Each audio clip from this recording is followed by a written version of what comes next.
Baik, terima kasih. Assalamualaikum warahmatullahi wabarakatuh. Jumpa kembali Sobat calon guru penggerak Angkatan 7 Kabupaten Probolinggo.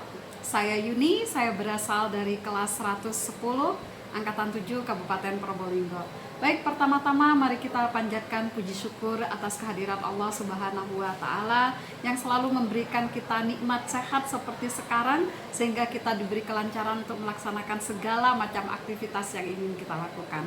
Salawat dan salam selalu tercurah akan junjungan besar Nabi Muhammad Sallallahu Alaihi Wasallam.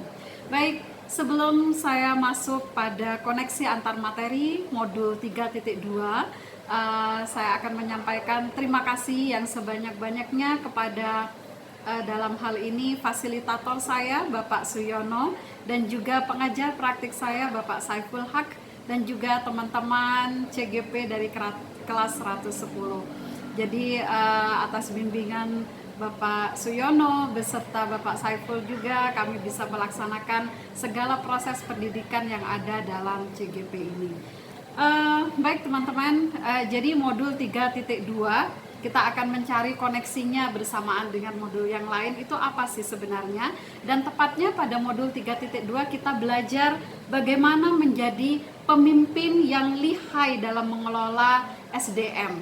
Nah, tentunya kita harus tahu dulu apa saja SDM yang ada yang bisa kita kelola sebagai seorang pemimpin di suatu komunitas.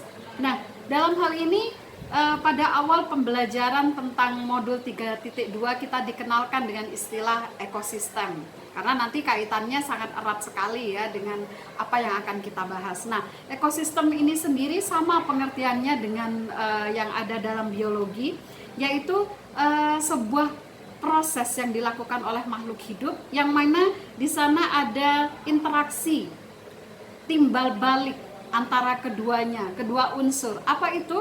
Yaitu unsur abiotik dan unsur biotiknya. Nah, kalau kita berbicara tentang unsur abiotik dari sebuah ekosistem yang nanti akan dijadikan dalam hal ini SDM, maka kita berbicara tentang sarpras, tentang keuangan, tentang lingkungan, jadi seperti itu. Nah, kalau kita berbicara tentang sisi biotiknya, maka kita berbicara tentang semua hal yang hidup di sana yang bisa kita jadikan SDM. Apa saja itu? Ada murid, ada kepala sekolah, ada guru, ada staf, komite, pengawas, orang tua, masyarakat, dinas juga, dan pemerintah. Itu adalah hal-hal yang terkait dengan faktor biotik yang kita bicarakan dalam ekosistem sebuah komunitas.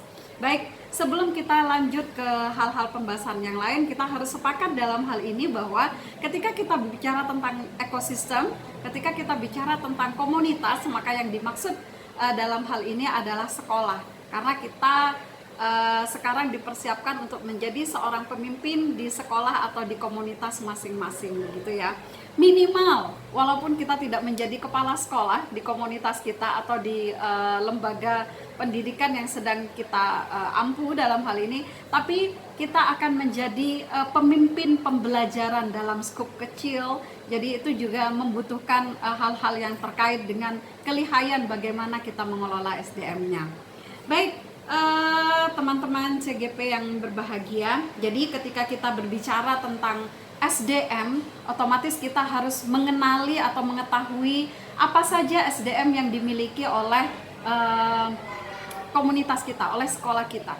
Nah, dalam mengenali SDM ini, kita bisa menggunakan two kind of approaches. Jadi dua macam pendekatan dalam hal ini. Nah, disebutkan bahwa approaches ini ada yang satunya adalah deficit based approach atau pendekatan berdasarkan kekurangan, berdasarkan kelemahan yang dimiliki oleh sekolah.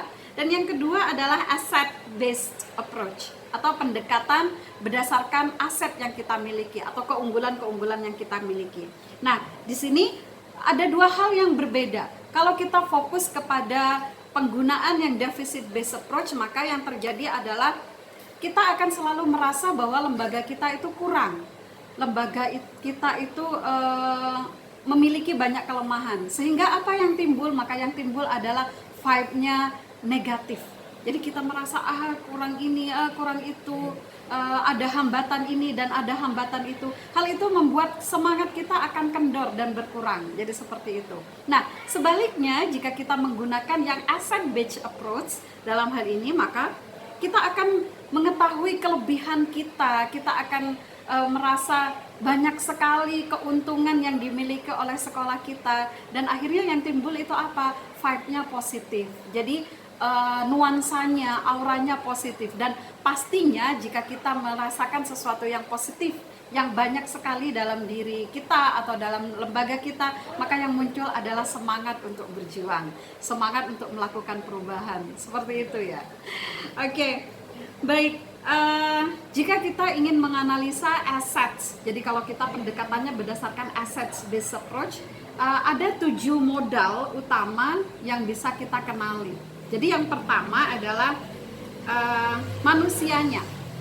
Jadi modal yang berupa manusia itu apa saja. Yang berikutnya adalah modal sosial, and then after that modal fisik yang kita miliki ya. Dan yang keempat adalah modal lingkungan, and the fifth is finansial, and after that kita punya modal politik yang keenam, dan yang ketujuh adalah modal agama dan budaya. Nah, kita analisa dulu berdasarkan semua unsur yang ada, kita memiliki yang berapa, tidak harus semuanya untuk melakukan sebuah perubahan.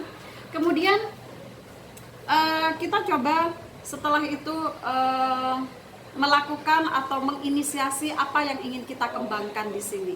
Nah, Bapak Ibu yang saya hormati, terkait dengan perubahan yang akan dipakai atau yang akan dilakukan, kita kan bingung ya akan memulai dari sisi mana. Padahal kita sudah mengenali ini, kita sudah melakukan identifikasi ini ya untuk aset-aset yang kita miliki. Maka kita bisa menggunakan langkah seperti yang ada di modul sebelumnya, yaitu kita bisa menggunakan Bagja dalam hal ini. Nah, Bagja merupakan langkah praktis yang bisa disusun sejak awal sampai pada eksekusi yang terakhir. Oke, sekedar mengingatkan saja bahwa dalam hal ini B. Jadi B itu apa? Maka kita akan melakukan langkah yang pertama, buat pertanyaan. Jadi apa yang ingin kita rubah? Apa yang ingin kita wujudkan dalam hal ini? Prakarsa perubahan apa yang ingin kita lakukan berdasarkan aset yang sudah kita miliki itu. Kita bisa mulai dengan B. Jadi kita bisa menentukan di sana siapa yang terlibat, langkah apa yang akan dilakukan. Jadi seperti itu. Kemudian poin A, ambil pelajaran. Nah, dari ambil pelajaran di sini kita juga bisa menunjukkan atau melakukan, oh, langkah awalnya itu apa sih? Seperti itu. Jadi kan lebih terarah. Kita tidak bingung lagi mau melakukan dari sisi mananya. Zip. Nah, next adalah poin G, gali mimpi. Nah, dalam gali mimpi di sini hal-hal baru apa ya yang bisa dilakukan untuk mewujudkan prakarsa perubahan yang ingin saya lakukan.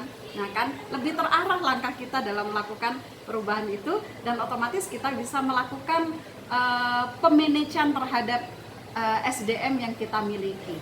Next after that, kita cari yang poin berikutnya setelah gali mimpi, yaitu jabarkan rencana awal, tindakannya, ya kan? Kapan akan mulai dieksekusi, siapa saja yang akan kita libatkan, itu kita detail ada di sana. Dan after that yang terakhir adalah atur eksekusi. Nah, ini sudah pada langkah pelaksanaannya ya. Jadi detail waktunya kapan, bagaimana cara kita mengevaluasi, bagaimana cara kita memantau perkembangan dari prakarsa perubahan yang akan kita lakukan, Z. Jadi sangat berhubungan sekali dengan modul sebelumnya, terutama langkah dengan menggunakan Bagja dalam hal ini. Sehingga nanti poin akhirnya adalah ketika kita sudah selesai melakukan identifikasi, kita tahu prakarsa perubahan apa yang akan kita lakukan, and next kita eksekusi dengan menggunakan Bagja, tentunya hasil yang kita harapkan atau kita lakukan nantinya akan lebih terarah dan lebih detail. Nah, tentunya Bapak Ibu yang berbahagia, hal ini dari semua hal yang kita lakukan tadi ada karakteristik komunitas yang sehat yang perlu kita bangun terlebih dahulu. Nah, kita itu harus tahu dulu. Jadi karakteristik komunitas yang sehat itu bagaimana? Jadi misalnya, yang pertama, kita mempraktekkan dialog yang berkelanjutan. Jadi mendorong perilaku yang menghargai keragaman antar warganya. Jadi ketika kita melakukan sesi bagja, otomatis nanti akan ada banyak sekali pendapat.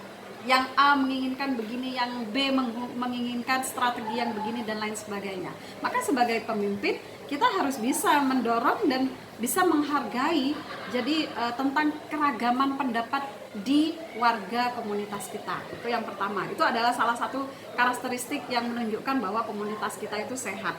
Kemudian menumbuhkan komitmen terhadap tempat kita bekerja. Jadi komitmen tuh harus ada. Mengapa? Karena kalau seseorang tidak memiliki komitmen untuk membangun, untuk mendevelop komunitas yang dia miliki, maka impossible komunitas itu akan maju dan berkembang. Dan yang ketiga adalah membangun koneksi kolaboratif. Seorang pemimpin tidak akan bisa melakukan perubahan terhadap lembaganya kalau hanya bergerak sendiri. Jadi dia harus berkolaborasi dengan SDM yang ada di sana, terutama dengan manusianya ya. Kemudian komunitas itu harus mengenal diri sendiri tadi ya, mengenal aset yang dimiliki, bukan kekurangan yang dimiliki. Karena dengan mengenal aset kita akan tahu, wah kita sudah memiliki sekian nih, berarti kalau untuk develop tinggal satu langkah lagi. Kalau kita mengurangi kekurangannya, maka kekurangan itu ada di bawah, langkah kita akan jauh, sehingga mengendorkan semangat, right? Jadi kita harus kenal apa aset yang kita miliki di komunitas kita. Oke, berikutnya adalah kita harus membentuk masa depan, visi. Tuh, prakarsa perubahan yang akan dilakukan oleh seorang pemimpin harus berdasarkan visi. Karena visi itu yang harus dicapai. Agar apa? Agar tidak kemana-mana programnya. Jadi fokus pada hal itu. Next adalah bertindak dengan obsesi atau peluang. Nah, ini obsesi jangan diartikan sebagai sesuatu yang negatif ya, tapi artikanlah ini sebagai sesuatu yang positif. Apa itu? Obsesi itu adalah peluang, seperti yang disampaikan tadi. Kita bagaimana tahunya bahwa kita punya peluang? Jika kita sudah tahu tentang aset kita di komunitas kita. Jika kita tahu tentang diri kita sendiri, kita kenal akan aset kita, maka kita akan bisa bertindak berdasarkan peluang itu. Baik Bapak Ibu, yang berikutnya adalah kita harus merangkul perubahan ini dengan rasa tanggung jawab. Nah, kalau kita memutuskan untuk melakukan sebuah hal, poin A misalnya, kita mau melakukan prakarsa perubahan. Nah, kita harus bertanggung jawab dengan langkah yang sudah kita lakukan. Jadi jangan hanya ketika nanti misalnya mengalami sedikit kendala kemudian menyerah dan ditinggalkan begitu saja, no way. Seorang pemimpin harus bertanggung jawab sampai tuntas. Dan yang terakhir adalah menghasilkan kepemimpinan yang ingin berubah atau melakukan perkembangan development secara terus menerus. Jadi tidak hanya puas di satu titik saja, tapi dia selalu memiliki keinginan untuk develop untuk komunitasnya. Jadi seperti itu. Koneksi antar materi modul 3.2 yang bisa saya sampaikan yaitu mencetak pemimpin yang mahir atau lihai dalam mengelola sumber daya manusianya atau SDM-nya ya. Oke.